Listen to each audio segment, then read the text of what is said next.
I don't know, you guys. I kind of feel like Linked Horizon is just getting a bit too repetitive.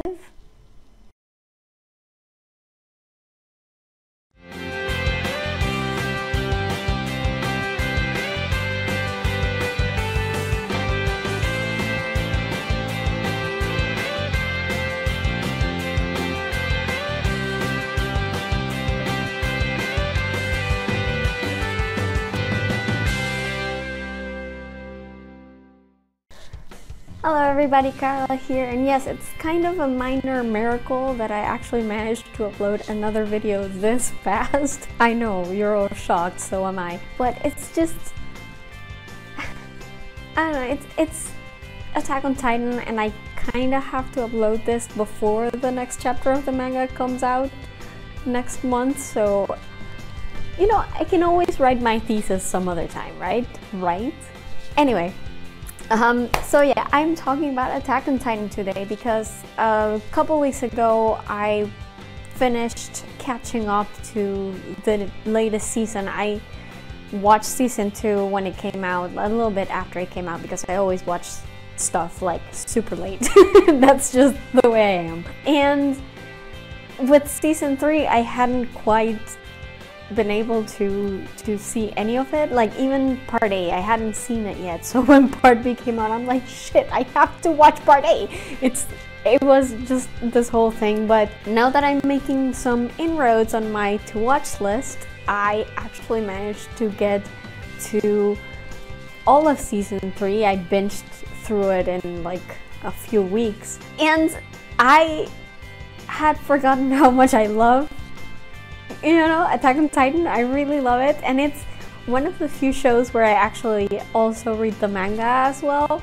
But I left the manga. I paused it for some reason. I don't remember. I just kind of lost track of it, I guess. And I stopped reading, and I never went back to it. And it was like ages ago. So I haven't had Attack on Titan in my life in a long time, and then I just binged through the whole of season 3, and it kind of, like, I already knew most of what was going to happen, at least in part A, because I had read it in the manga, so I knew it was coming. But then I watched part A, and then I watched part B, and it's like, you know, it's like, now I'm reminded of why I love this freaking show so much.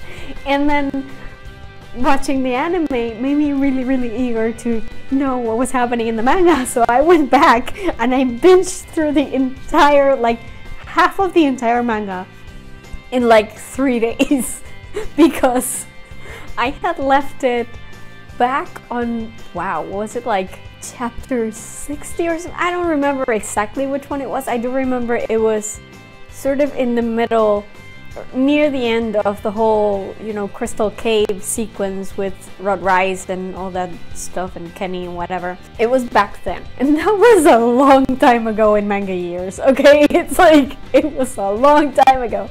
And so I started reading somewhere in, like, around chapter 60. I reread some of the chapters that I had already read because, and I will mention this before, I don't really remember much of what happened. Like, I have a general idea of what was happening in the manga when I stopped reading, but I don't actually remember all the details. So a lot of the things I watched in the anime came as a complete surprise to me, even though I was already supposed to know that those things would happen because I'm weird, I guess.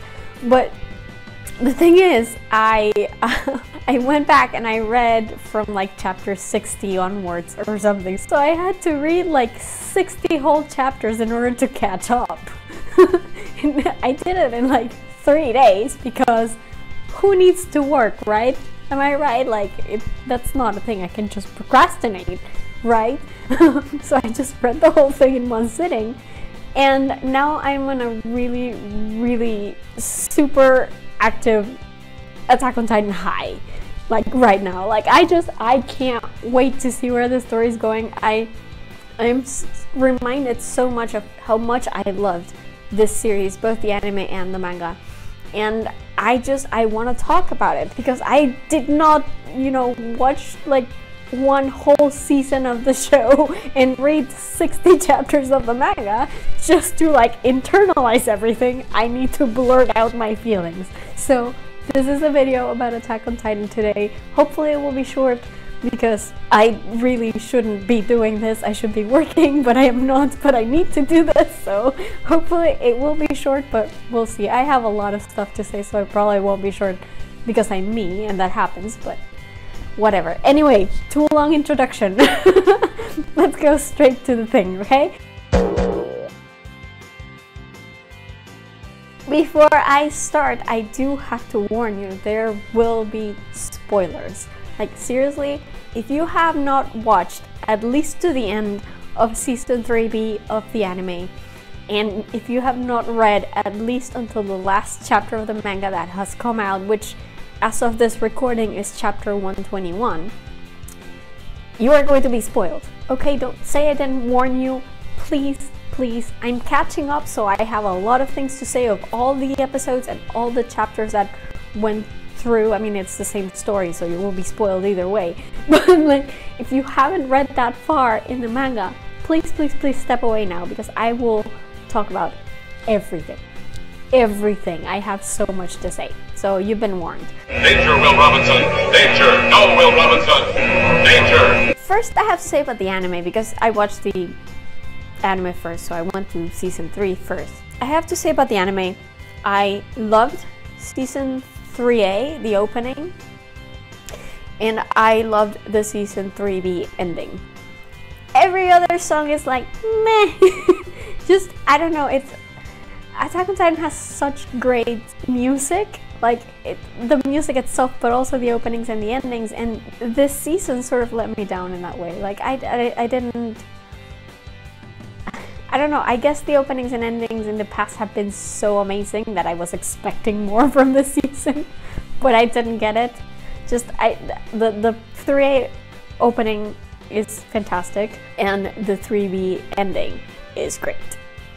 Every other song I just didn't care about. Allow me to say for a second that this season was funny, because it reminded me of how when Attack on Titan came out at first, like when it became a thing in the first season, everybody was like, oh my god, this is just like Game of Thrones. And you know, I don't think they're exactly similar, like they're very different, but they have certain similarities, and the styles are very similar in the sense that, you know, when your main character's mother gets eaten by a titan in the first episode, you kind of know this is a show that's going for the, you know, cruel, show-offy, shocking twists from day one. And Game of Thrones was a lot like that, right? So I can understand why the fans would sort of equate the two in their heads, and it just feels kind of easy to say that Attack on Titan is sort of the Game of Thrones of anime, in a way. I get it, it's a thing. But then, it's funny, because then the anime kept going and the manga kept going, and it sort of slowed down, like the comparisons sort of tapered off in a way. It might have to do with the fact that season 2 took so freaking long to come out, of course, after season 1. But also the manga itself, just, it felt like there was a lull, you know, and a lot of people just kind of unplugged from Attack on Titan. So it didn't feel like Game of Thrones anymore, in that sense that you don't get that rush of urgency to see it, otherwise you might miss something, right?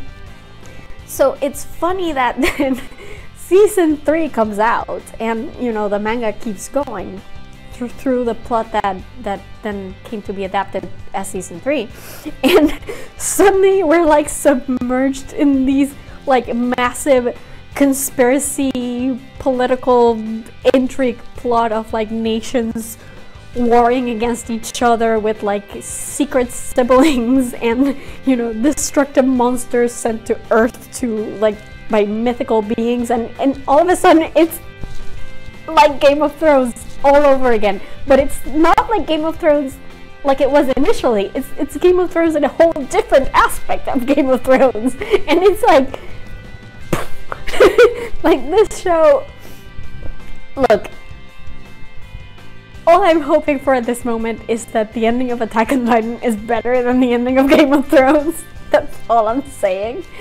But like, I can see why people and myself are pumped about Attack on Titan again, because it feels like things just took a turn that most of us weren't really expecting. Like, for some reason, as the series started, you could sort of see that there was like an underlying, you know, conspiracy type intrigue plot. Like, you knew that Reiner and Bertold and Annie had come from outside the walls somehow, and that they wanted to destroy the kingdom inside the walls. You kind of knew that, but you don't really think there's anything more behind that, in a sense. And then all of a sudden it's like, no, the world is so much bigger than you knew it was, you know? And there is so much more going on than just these like little band of rebels who want to destroy the peace. And maybe that peace isn't really the kind of peace that you want, because maybe your peace is actually what's keeping you caged. And it's like, all of a sudden this whole thing is so deeply philosophical and so incredibly, it feels like an intrigue movie, you know? And that kind of adds to the Game of Thronesy feeling, I guess. So yeah, everything I've been, you know, ranting about right now is just basically me saying, hey, Attack on Titan is amazing now. Like, it was already good before, but it's freaking amazing now, and you'll need to watch it if you haven't. But okay, it's kind of mind-blowing. It's blowing my mind. I did not expect like any of this. I was shocked when I started hearing that people were into Attack on Titan again after I left the manga and after I stopped watching the anime, because like I did not expect these twists. This is amazing. Like, seriously, can I just say, it's my favorite manga of all time. Not my favorite anime. Anime is of course it's Evangelion. I've already done the video about my top 10 before and everything, and actually Attack on Titan was on that list, but it was pretty low. After watching season 3 and after reading the manga up to 121, my favorite manga of all time is Fullmetal Alchemist. I really like that's the thing. I really like the conspiracy plot that goes under everything, and also, you know, Arakawa designed a world of like hard fantasy with very defined rules, and she somehow weaved that intrigue plot within those rules, and it all worked, and it kind of blew my mind. Apart from the fact that, you know, I'm a scientist, so I like the chemistry thing. It's fun. It's not real because this is all fantasy, but it's fun to make fantasy seem like science. So yeah, Arakawa I think is an incredible mangaka. I love how she built that world in its entirety. And just reading through the 60 or so chapters of Attack on Titan that I did, the manga had never really been at the top of my manga list. I mean, I do read it. I find it entertaining, but I have certain issues with the art in the Attack on Titan manga. I think sometimes it's a little bit difficult to distinguish the characters. Like in the anime, obviously I can distinguish them, but in the manga it's hard. It's harder, and sometimes, you know, when people are speaking, I don't really get who's speaking, and especially when there are action scenes, I'm like, what the hell is happening? Because I just see lines, you know. I'm not very artistically minded myself, so you have to be like your art has to be like very specifics for me to be able to tell. But Isayama's the art style is just a bit more, you know, lots of strokes and shading and stuff like that, and after a while it becomes a little bit difficult for me to be able to tell what's going on, and that sort of made the manga a little bit less entertaining for me to read. I still love it, but it made it a bit more difficult, so it was never near the top for me. But then all of these chapters come around and all of these arcs come around and everything starts to be woven into the, like, this basic idea of people fighting against these monsters that just want to destroy them, and all of a sudden there's so much more to it than that, and that made me immediately think of Arakawa and Fullmetal Alchemist, because it's the thing, it's like you start with a simple premise, you establish your characters, and then all of a sudden you throw those characters off the deep end and still make your audience feel like this whole thing that suddenly popped out of nowhere has always been lurking beneath the surface. Like you've been setting these things up from the beginning.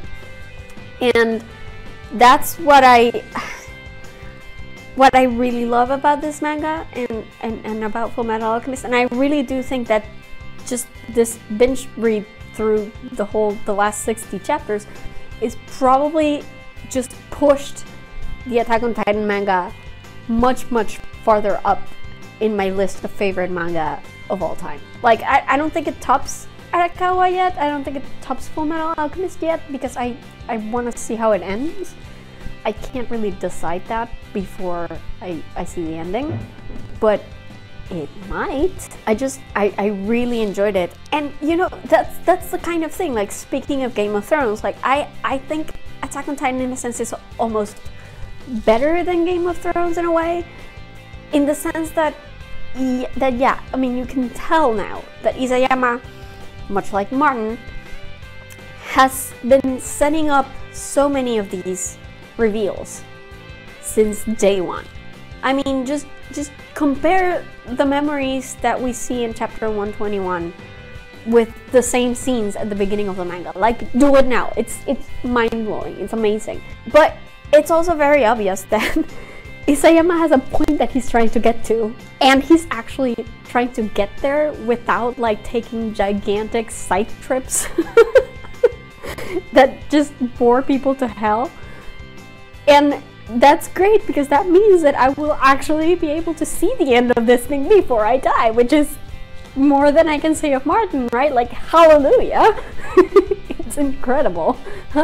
And Arakawa was the same way. I mean, she knew where she was going to get, and she did it, and she nailed it. And I sure do hope that Isayama nails it as well, because God knows I give up with George R.R. Martin. Like, I will never see the end of those books. I've gotten used to that idea by now. But these people, they've been planning this, like Isayama and Arakawa, they planned their plot from day one. You can tell because now you read these things and you go back to the beginning and it's like, oh my god, that's been there all along. And it's insane. It's so good. So Attack on Titan has surpassed Game of Thrones in my mind, like the whole A Song of Ice and Fire thing, because the last 3 books for me, the last 2 books at least, like the third book was the best one, but the last 2 have just been meandering as all hell, you know. And I mean, there are parts of them that I like, but I did not need like 1,000 pages to get to that point, you know what I mean? And Arakawa and Isayama are so much better at that, and they know the story they want to tell, and they will keep it tight and compact and just go there while still making us feel for the characters. So I think Attack on Titan, I mean, a lot of people are already saying that it's like the greatest, you know, anime of this generation and whatever, and it might be, right? I'm not ready to actually say that right now or yet, because I haven't seen how it ends. They still have to stick the landing, I guess. But I definitely think it has the potential to be like defining for an entire generation of anime lovers. So just watch out for that. Now, as I was saying before, one good thing about having a terrible memory is that I get to have my mind blown by things that have already blown my mind in the past. It's kind of hysterical, but it does happen. So I went back and reread some of the chapters of the manga that I had already read before, because when I watched the anime, there were a lot of things that I was like, wait, did I know that before? Like, I was supposed to already know how the whole Crystal Cave sequence ended because I had already seen it in the manga, but I could not remember like half the stuff that they revealed. So it was still a pretty good reveal to me. Like, say for example, just everything that came out of that cave, it was shocking to me all over again. Like Grisha, the fact that Grisha killed the Rices, I did not remember that. The fact that the Ackermans were immune to the mind wipe thingy, I did not remember that. The fact that Levi and Mikasa are actually related, like I should have known that. Why didn't I know that? I obviously I knew they have the same last name, but I assumed that they would be related somehow, but I didn't remember that it had actually been confirmed. So all of this just came as a surprise to me, and it was awesome. As far as the whole thing, let me just make a list of reveals that blew my mind. Even past the Crystal Cave, when I actually got to the new stuff. So I watched the whole of season 3, even past the point where I had read the manga. So I basically spoiled a bunch of the manga for myself, but you know, that's what I do. I spoil myself all the time. I don't actually mind spoilers. I really like them. And it was interesting to see, because I watched the anime and read the manga in such quick succession. It was interesting to see how they adapted certain things in the anime from the manga. Like the order of certain reveals was different, and I think that's really, really interesting. So let me just make a list of reveals that just blew my fucking mind. First, Dina is the Titan that killed Carla Jaeger. What? What? Just every time Levi goes into beast mode, like, love. When Kruger remembered Armin and Mikasa, like, huh? Like, I was just like, what? When Eren transformed into a Titan in Liberia and called out to Mikasa all out of the blue, like, I was not expecting Mikasa to be there at all. Also, when Levi popped up, because somehow I did not expect Levi to be, like, even when the others made their appearance, I somehow was not expecting Levi to actually be there for some reason. Also, when Armin appeared, and also when Hanji arrived in the Zeppelin, like, just that whole fight sequence in Liberia, okay? It was amazing. When they revealed that Historia is pregnant, I almost fell off my chair. I'm just saying. Welcome to Blau's farm. What? Oh my god, I almost broke out crying. Armin telling Eren that he's a slave to a piece of shit. Damn, that was good. Just Zeke's whole euthanasia plan? That just like, what? When Mikasa left her scarf behind. Oh god, that hurt me right here. God. And then, of course, when Eren convinces Grisha to kill the Rices, and I will talk more about that later. Now let me just list moments that just gave me the fucking feels, okay? Because there are a lot of them. First off, my baby seeing the ocean for the first time, at least until Eren ruined it with his weird thoughts, but okay. Reiner, when Reiner saw himself and Bertold and Annie and Marcel in Gabi and Falco and their little group of friends, you know, I thought that was so cute. It was really cute. When Bertold in the flashback told Annie that she totally has the charm to seduce a man. I mean, sue me, I ship them, whatever. When Connie tells Sasha and John that they're special to him, so of course one of them was going to die. Of course. That whole combo between Connie and Niccolo about Sasha, like, oh god. Eren in the flashback telling the others that they're all more important than anything, and then everybody's like awkward and blushing and pretending that the blushing is just the sunset. Oh god, my baby. I love him so much. Just Niccolo in general, like, hashtag I ship them so hard. He's so sweet. I just love him. When Falco tells Gabi that he likes her, when he finally admits it. Actually, just Falco and Gabi in general, okay? I think they're adorable. They're so cute. What can I say? Now let me go into things that fucking frustrated me, because I read this whole thing in basically one sitting, like 3 days or something, but basically one sitting.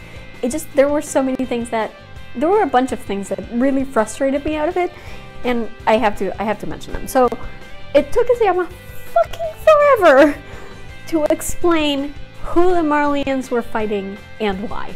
Like, it's the whole Marley arc starts in a battlefield, and it's bad enough that I didn't know who the fuck these people were to begin with, but also Isayama just wouldn't tell me who they were fighting until like ages later, like after the battle was over. That's when he told us, oh, they were fighting the Middle Easterners. Yeah, I don't understand that either, but like, I wish he could have just mentioned it earlier because I was super confused. Honestly, just the constant flashbacks and flash forwards and back and forth between time periods, it's like, yeah, it got really confusing after a while. And the fact that everybody kept talking about the rumbling, but they never explained it until like many chapters later. I had no I assumed it was a bad thing because everybody seemed really concerned that the rumbling would happen, but I had no idea what it was until like like way later. So yeah, those things bother me. Now allow me to talk a little bit about the characters, because really this story, more than just action and plot and intrigue, it's about characters. So let me just talk a little bit about them, okay? Because they've grown, like, I read 60 chapters in one sitting, and it's like blindingly obvious to me how much these characters have grown and changed, and just the arcs that they've been through. It's amazing. So let me just start by saying that Erwin Smith is the Ryoji Kaji of Attack on Titan. Like, seriously, I was not expecting that for some reason, but it happened and I loved it. And also, let me just step aside for a bit here and say that every time I think of Erwin, I keep wanting to say his last name as Schrodinger because I am a nerd. That's how big a nerd I am. Every time I say Erwin, instead of saying Smith, my mouth wants to say Schrodinger. I'm sorry, what can I do? I really liked his death too, like how Levi and Hanji sort of sat with him as he was taking his last breath. I mean, I already knew I was gonna die because I'm me and I like to spoil myself when it comes to that kind of stuff. Like, I literally had read it in the wiki or something. I don't even remember, but I knew he was gonna die. So that wasn't as shocking as it would have been otherwise. I mean, come on. Armin wasn't dying. It was pretty telegraphed, you know? But I still love the scene itself because it just... Attack on Titan has become so much of a Nakama type, you know, those shonen anime and manga that are all about a group of young protagonists, like, making it through adversity. That Nakama sort of thing that you see like in Bleach and in Naruto and that kind of stuff. Attack on Titan, especially through season 2, it had sort of become that, a Nakama anime. And in Nakama anime, it's very rare to see like true devoted friendship between the adult characters. So I really liked that moment, and just I really liked what season 3 and these last few chapters with Erwin did just for his friendship with Levi. And you know, Hanji, you can also see that she really cared about him a lot too. So it was very nice to see how he died. I really enjoyed it. Speaking of Levi, the man is a fucking beast. Oh my god! Like, can I just mention the crystal cave and stabbing Reiner through the neck and like absolutely demolishing the Beast Titan not once but twice. Like, the man is a freaking legend, okay? And I don't even, like, that's the thing about Attack on Titan. I'm usually not someone who enjoys battle scenes. And in the manga, like I said before, it was a little even harder because I couldn't really tell what was going on. In the anime, it's better. But I'm not usually one that cares about fight scenes. But Attack on Titan is so good. At fight scenes. Like, the choreography, the animation is like top notch when it comes to these amazing battle scenes. And just the fact that I can see Levi go into fucking beast mode every time he fights, it's like insane. Just like the whole sequence when he was fighting Kenny and Kenny's minions, it's like, guys, he's so amazing. I don't even know. Like, I'm not a Levi fangirl.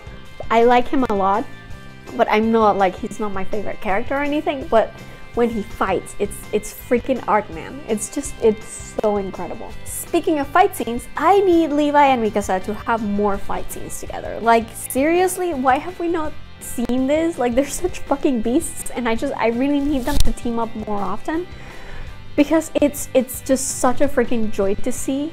Like, just the little bits of scenes that they had in like the Crystal Cave and stuff.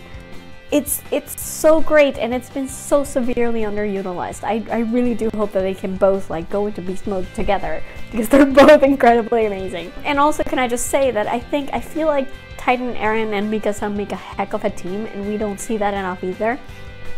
So yeah, know that. As for the rest of the characters, I love Sasha. I miss Sasha. Sasha better get a fucking statue by the end of this. I swear to God. I can't believe that they killed her.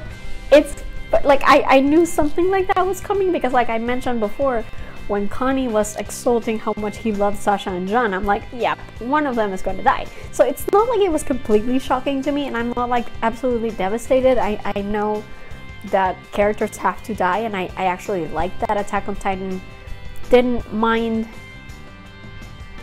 taking away one of the characters that people actually liked, because there are shows that once you get to a certain point and you've been with the characters for so long, they start to get reluctant to kill people off, and it shouldn't be like that, because life is not like that. So I like the idea that even characters that are beloved by the audience can still die. But fuck, I miss Sasha so much. I love Sasha, she's the best, and seriously though, she better get that fucking statue by the end of this, because Sasha is amazing and she deserves it. Also, Reiner, Bertold, and Annie confuse me so much. Like, I really hate them because they killed Marco. Hashtag justice for Marco, who is just too smart and too pure for this world apparently. But at the same time, I also really love them a lot sometimes. Mostly I love Bertold. I really like him. And Annie's kind of just there. I mean, I don't really care much about her. But Reiner confuses the heck out of me sometimes. Because there are moments that I want to, like, cut off his head because I hate him so much. And then there are other times where I just want to, like, reach out into my computer screen and give him a hug. I mean, the poor guy tried to kill himself at one point. It's like, wow. That's hard. That hits hard, and you can't help but feel for the guy, but at the same time, I really fucking hate him, so it's really confusing. And also, I genuinely do not understand how Reiner's still alive. Like, is that an ironic thing? Like, the one who wanted to kill himself actually ends up living through this whole thing? Because I can't believe he's still alive. Seriously. Also, I feel like Armin is going to be the one to solve this entire thing. I just think Armin is like the unsung hero of this whole damn series, and at the way things are going, it doesn't kind of feel that way. He does feel a little bit sidelined, but sooner or later he's going to figure something out, and it's going to blow everybody's minds, and they're gonna follow his plan, and they're gonna like fix everything. I don't know what that plan is gonna be or how it's gonna get fixed. Things are gonna get fixed, but Armin is going to solve all of this. Just, I'm saying. Also, Commander Hanji for the win. That's my commander, damn it. I really freaking love her, and she better be okay. We haven't seen her in a while actually, because she was hurt, I believe. So she better be okay. Also, I'm really happy and on a personal level that she has an eye patch now, because it reminds me of Asuka from Evangelion, from Rebuild, and I just think eye patch babes are just super cool. Like, I really love that Hanji has an eye patch now. Jean is awesome and smart, and he has got his moral compass set straight, and he deserves so much more love that he gets from the series and from the fandom. Like, Jean, just let me love you, baby. I love you. Jean is my favorite. Like, if anybody ever wonders who my favorite character in Attack on Titan is, it's Jean. And I am probably alone when it comes to this, because Jean gets no fucking respect from this fandom, I swear to God. But I just think he's great. I think he's great, and in a way, it's almost like he's all of us, you know?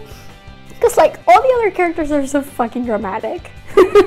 Like, they all have their thing, you know? Like, Eren is emo, and Mikasa is, like, all protective, and Armin is smart, and Sasha is hungry, and Connie is, like, I don't know, all over the place. And Jeannie is the only one that's sitting there, like, pointing shit out, like, the way it's supposed to be. Like, you guys, I don't think this is really good. You know, that's Jean. And I love that he does that. So, yes, please give Jean a little bit more respect. Show, manga, please, he deserves it. Hashtag still crying for Moblet. Ugh. It just hurts, guys. Also, Flock needs to fucking die. Okay, thanks, bye. I hate him. I hate his guts. He needs to die. His hairdo is awful. That should have been enough for him to die in that fucking thing. He should have died instead of Marlowe. Like, seriously. Why Flock? Why? Why? Now onto a bit more plot points, I guess. The whole Titan powers getting inherited by a baby, by an Eldian baby thing, it's going to come back to haunt us. Like, I feel it in my bones, and I'm not entirely sure that it has anything to do with Historia. Like, I know there's been a lot of speculation about Historia's baby, and that whole thing about, oh, she fell in love with this random dude that we don't know and got pregnant. That's very fishy. So, like, I can tell you that my first thought when I saw she was pregnant was, fuck, is it Eren's? Like, that was my first thought. I don't know that I'm right. I'm not sure that it's Eren's. It might be some random person's. I don't know. It's like, all I know is that anytime a baby is mentioned, I feel like the weight of the world coming onto my shoulders, because I know that this baby thing is gonna be like a really big fucking deal. Even if it's not Historia's baby in the end, like, she might just have gotten knocked up by some random dude. And it might not be a special baby or anything, but just the idea that babies inherit Titan powers when the original owner of the Titan power ends up dead, I think that's a really big fucking deal. And we're gonna see more of that soon. I mean, hopefully they will tell us who Historia's baby actually, like, baby daddy actually is. But I don't know. It might not even be about Historia and her baby. Like, it might be some other baby, who knows. Also allow us to present the moment where everything changed. No. Like, seriously, I feel like that was a key moment, and it's Eren Kruger and the timey-wimey bullshit. It's just, it was so shocking to hear him talking about Mikasa and Armin, who probably weren't even born at that point, right? So it's like, what the hell is happening here? Isayama, why are you throwing in some timey-wimey bullshit that I know is just gonna mess with my head now? But more than that, like, now with the benefit of hindsight, I know that this is somehow directly related to Eren's motivation for what Eren is doing. I know it, and I will talk more about this later, of course, but just keep that in mind. Also, my sexuality is now everybody's post-time skip hairdos, especially Eren's, and Sasha's, and Mikasa with the ponytail. Like, they just look so good, y'all. I just love them so much. Now, allow me to say one thing. I don't like Zeke, and I will say that right off the top. I don't like Zeke, but Yelena scares the shit out of me. Like, with Zeke, it's more antipathy, like, I don't care for him, but Yelena scares the shit out of me. That lady is freaking psycho, I swear to God. Now, about Zeke himself, like, I think the last chapter of the manga, the 121, I guess it was supposed to humanize him to us in some way, but, you know, sorry, it didn't work for me. I still fucking hate him. I think he's a fucking psychopath. I also kind of totally knew that he was going to try to unbrainwash Eren from, like, his father's influence or whatever, and I am super amused that it didn't work. Like, seriously, the Schadenfreude is lit here. I was so glad to see Zeke's plan just fall flat in its face. It was really cool. That said, is it kind of weird that I kind of started shipping Zeke and Levi for a little bit there? Like, I know people ship Levi with Eren and whatever, and I can't get on board with that because Eren is so young compared to like Levi's in his 30s, you guys. It's weird. Zeke at least is, you know, a grown-up, an adult. So it's, I don't know, I just saw something there that kind of made me ship them for like a millisecond.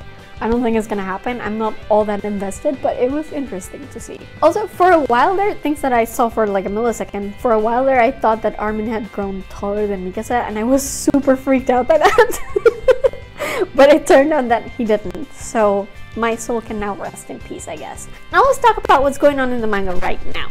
So everybody seems to be on board the Eren is a villain now train, but I don't feel that way. I mean, he's no angel for sure. Like, he's done a lot of things that are questionable and morally gray, and some of them are really outright like bad. But I can't help but feel that he's doing this for a good reason. You know, it's just, remember Kruger's future memory? He told Grisha that if he wants to save Armin and Mikasa, and that is a quote, if he wants to save Armin and Mikasa, he has to go inside the walls.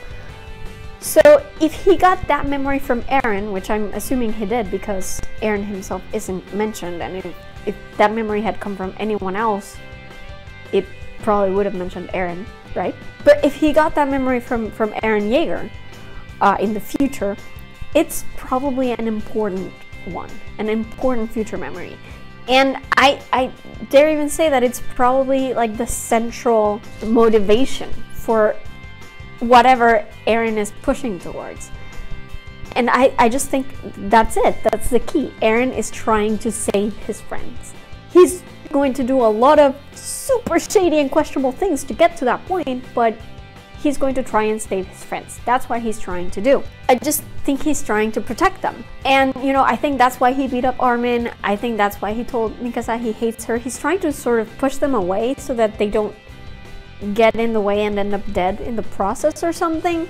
But I think he still cares for them. You know, I mean, it's messed up what he's doing, sure, but I think he's doing it because he cares. And you can sort of see that in the last few chapters too, because I think the memory from when he wraps the scarf around Mikasa's neck, you can see it in that last chapter, that there's something in him that just softens at that memory. I feel like that's what Isayama was trying to say. And it's clearly important because Mikasa insists that he put the scarf around her neck because he's a nice person, because he's a good person, you know? And I think that's key here.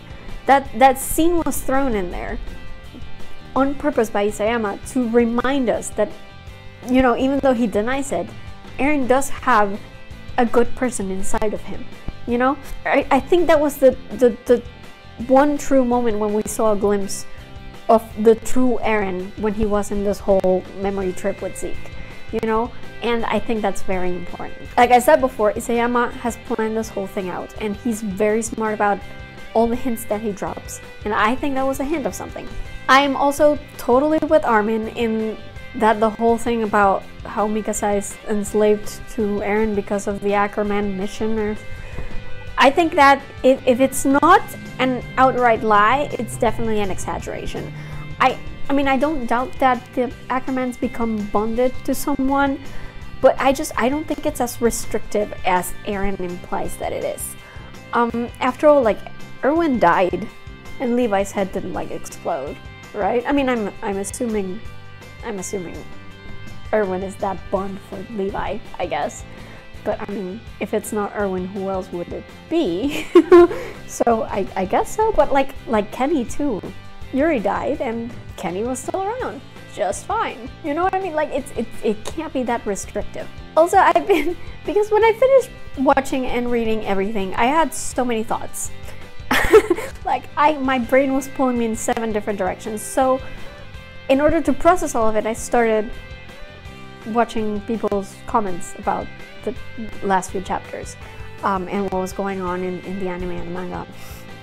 And like I said, everybody seems to think that Eren is evil now for some reason. Like, everybody's accepting it so easily. And on this topic of Eren being the manipulator, you know, like the man behind everything, a lot of people have sort of compared him to, I don't know, Light Yagami or Aizen from Naruto. And I'm just sitting here like, bitch, Gendo was here first. What the hell are you talking about? Ugh, children these days don't know what's good. Guys, seriously. Like, I know I sound like a cranky millennial, but Generation Z people don't have no idea where these tropes started. I mean, come on. It was Gendo. It's Gendo. Always compare him with Gendo. So, like I said, I've been watching these review and speculation videos of the last chapter, especially because my usual immediate reaction to binging through this whole thing is, what the fuck did I just read? You know? So I feel like I needed to hear other people's thoughts in order to be able to process everything and like form my own opinions. And I just feel like everybody's being too credulous with this thing. I think everybody's buying it way too easily. And it's not that I think Isayama's going to troll us or anything, but just keep in mind that this whole trip through time with Zeke was weird. Like, really weird. I mean, guys, past Grisha was able to hug present Zeke. That's not a thing that happens. That's really weird. Like, what? It's just such a stretch. And, I mean, Grisha revealed that the Attack Titan's power was to be able to see into the future, to foresee the future, right? But he never said anything about being able to actually change the past. That's just insane, you guys. How would that power just stretch so far as to being able to change timelines? That's insane. So, you know, unlike the Attack Titan ate a TARDIS at some point, it feels like it came out of nowhere. So no, I don't think what seems like it's happening right now is actually what is happening right now.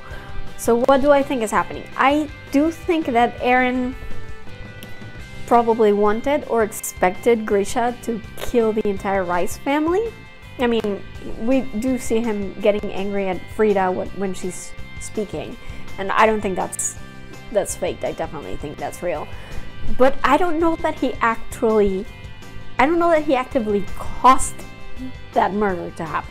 I think the whole thing where he whispers in Grisha's ear and makes it seem like he's manipulating his father into mass murder, I don't know. I think it's entirely possible that Grisha just changed his mind based on Eren's future memories. Like, Grisha was the Attack Titan at that point, so he was able to see into his future, his Attack Titan's future, and to see that it would be Eren and to see what would happen to Eren. So yeah, I think he could have just changed his mind on his own because of that, because of what he saw that would happen to Eren. But I don't think he changed his mind because he actually heard, like, actual auricular vibrations, like inside his inner ear canal kind of way. I don't think he actually heard Eren speaking to him.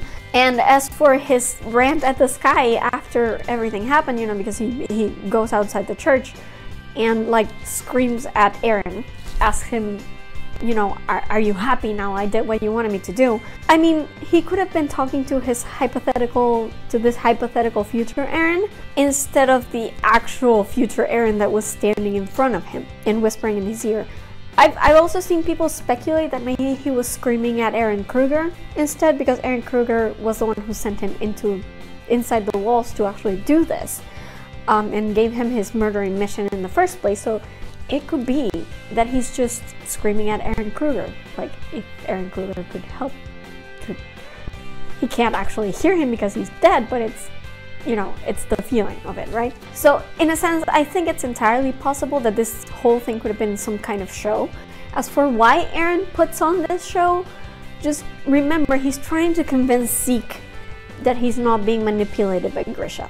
Because that's Zeke's whole thing, right? He thinks Grisha brainwashed him like he brainwashed Zeke himself, or attempted to brainwash Zeke himself. So he's trying to save Eren.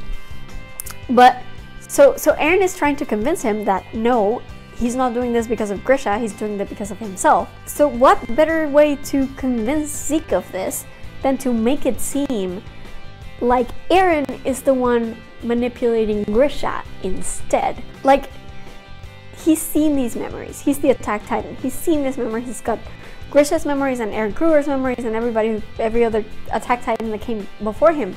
He has those memories. And even then, some of those memories are his own. Like when he was a kid and whatever. Some of those memories are his. He remembers them. So he would know like where to stand and what to say to make it seem like he's pulling the strings. Plus, Zeke doesn't know about Eren Kruger, does he?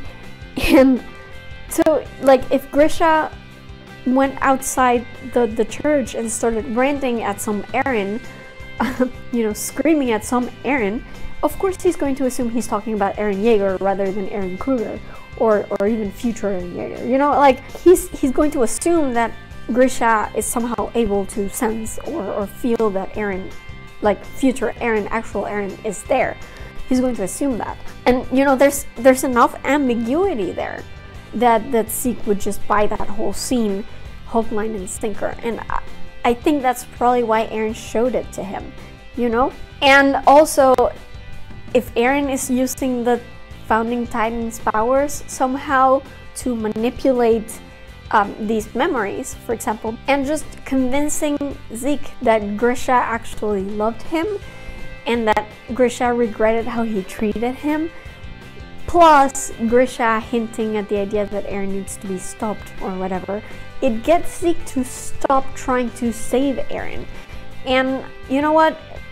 The emotions would probably make him a little bit sloppy when it comes to his whole big plan to like euthanize all the Eldians. Also, remember, this is very important, the Founding Titan is known to have the power to alter memories, including those of the royal family. So Zeke would totally be, you know, not immune to that at all. You would probably be able to alter Zeke's memories really easily. And Eren has the Founding Titan in him, so it's quite possible that Eren is just pulling a fast one on Zeke and on all of us as an extension in order to mess with him. And I think that would be amazing. Like, I don't know, I know that Isayama has said that the ending of Attack on Titan is going to be tragic and whatever, but I just don't think he'd go like full Evangelion and like destroy the world and stuff. I think it's more likely that, I don't know, maybe Eren dies, or maybe the main trio's friendship is like broken forever, or something like that, or maybe everyone's memories get erased or something like that. I don't know. Call me an eternal optimist. I know I am eternally optimistic, and I know it's very annoying most of the time, but I'm still clinging onto Eren's essential goodness. I'm not ready to say, oh, he's gone over to the dark side. I think whatever it is he's doing for a reason. He's doing it to save his friends. And there's a lot of, you know, the timey-wimey bullshit that goes on. It may not be as deep as you think it is. It might just be a lot of memory alteration here going on in the background that we just don't know. And so just, I know there's the high possibility that I'm wrong, and maybe things really are the way that Isayama's showing them to us. Like maybe Eren really did convince Grisha that he should kill the Rices and stuff. Like maybe he's really gone off the deep end. But just take everything with a grain of salt, okay? Like until we get that reveal, we won't know for sure. And you don't want to just buy everything that Isayama puts out into the manga. You know, it's good to go in with a healthy dose of skepticism, I guess. As for what Eren is trying to achieve, I don't know. Like, I feel like he's a little bit like Doctor Strange in a way, in that he's seen like the one possible outcome in which his friends actually make it through this whole shit show and actually have a decent chance at happiness in their life and freedom and stuff. So I feel like he's decided that he's going to do anything that needs to be done in order to get to that one possible outcome. And even if it involves, you know, killing a bunch of innocent people. But I don't know what the actual outcome is. I don't know what that point he's trying to get to actually is. I would assume the rumbling happens at some point, just because they mentioned it so often, and it's like this catastrophic thing, and it's too much of a visual and too much of a cliffhanger for it not to happen. But I don't know if that's what Eren is actually going for. I don't know that Eren actually wants to like destroy Marley and the rest of the world. I hope he's going for some way to like eliminate the Titan powers altogether. I don't know what that would entail, other than like maybe asking Ymir using the founding Titan in order to do it, but I don't know how that would solve everything going on outside of their little, you know, memory dream sequence thing that's happening. So I don't know, but I certainly do feel like Eren is trying to get to a point where at least his friends make it through. That's what I feel. Now, I've seen people speculating that maybe this whole thing is like a giant time loop, which I guess could make sense. I mean, the first chapter of the manga and the anime is titled "To You 2,000 Years in the Future." Like, that's kind of a big hint that some timey-wimey bullshit is coming up. But at the same time, I don't know that Isayama is going to have everything just end up repeating again. I don't know that he's going to have the ending of the manga just be the time loop going back to the beginning. But although, you know, I do have to say, if it brings back Sasha somehow, I'm sold. I'm just saying. But I really do think that Eren, or someone, I guess, is going to break the loop this time. Like, this is going to be the time where the loop is actually broken. I've also heard the theory that maybe Eren is the demon that gave the original Ymir her powers, her Titan powers, back at the beginning of the whole history, I guess. You know, I can see that happening, especially if Eren actually gets all 9 Titans inside of him. I don't know how it would happen, because I really don't think the Armin is going to get eaten. I don't think Eren would do that. And while I'm at it, I don't think Falco's going to get eaten either. Like, I don't know, maybe it's just because I like Falco, but like, I don't think we'd see his whole history just to, and finally see him become a Titan just for him to get eaten like straight away. So I don't think that's gonna happen. So I don't know. I mean, I like the theory and I like the giant time loop of it all, but I don't know that it's going to end that way this time around. Now, some ending speculation from Isayama's last panel. He has actually, there was some kind of like exhibition, I guess, for Attack on Titan, because I think it's been 10 years since the manga started rolling, and there was an exhibition in Japan, and as part of that exhibition, Isayama actually showed everybody his sketch for the last panel, the very last panel of the manga. And it's, if you haven't seen it yet, it's not very spoilery. It's a sketch of a guy, a man. We don't know who he is, we only see him from the back, but the person is holding a baby, and the baby is kind of resting on his shoulder, and he's saying like, "Finally you can be free," or something like that. And I don't know about that last panel. I mean, I don't know who that could be. It could be Eren. You know, it could be Eren with his kid. It could be Eren with Historia's kid, if they're not the same. It could be Eren with like the new Ymir or whatever. It could be Grisha with Eren, with baby Eren. Heck, it could be Falco with his and Gabi's kid, for all I know. Like, I don't know who that person is. I genuinely like that it implies that there is some kind of a good side to the ending for the audience.